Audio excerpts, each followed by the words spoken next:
It adds real weight to the motive and helps explain why certain things may have happened. Once Kamaya's name comes into the picture, police have no choice but to focus on her next.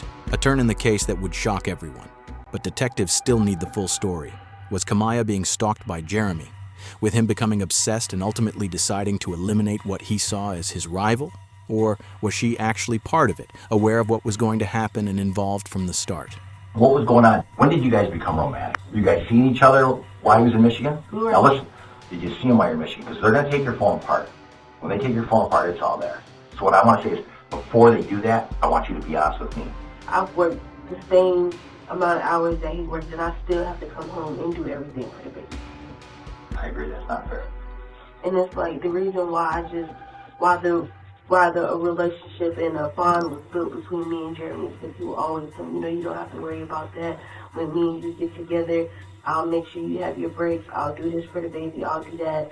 And it just made me really feel like that all of that was going to happen. The first striking thing about Kamaya in the interview was how cold and calculated she was. Definitely not normal for an average person. You could even say she manipulated Jeremy into pulling the trigger. What's clear, though, is that she was a much more active participant part of the plan from the start, with Jeremy following through on her instructions.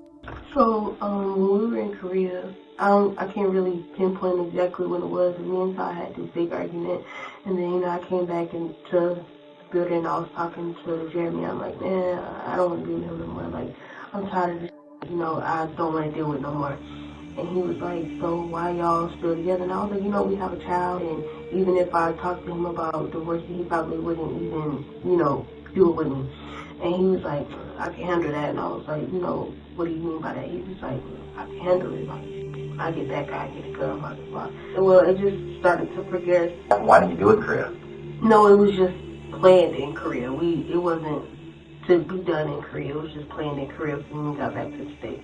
But I didn't take it serious because Stop. Now listen, this is where you and I stay straight. Because you didn't take it serious because you knew he was out there that night with a gun. So were you guys talking because they're going to get your correspondent every day? He would be like,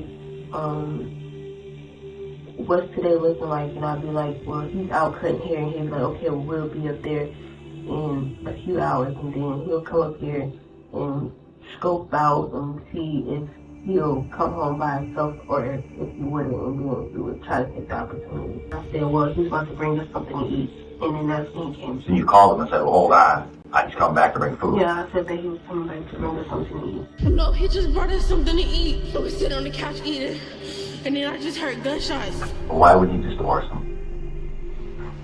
I talked to him about it.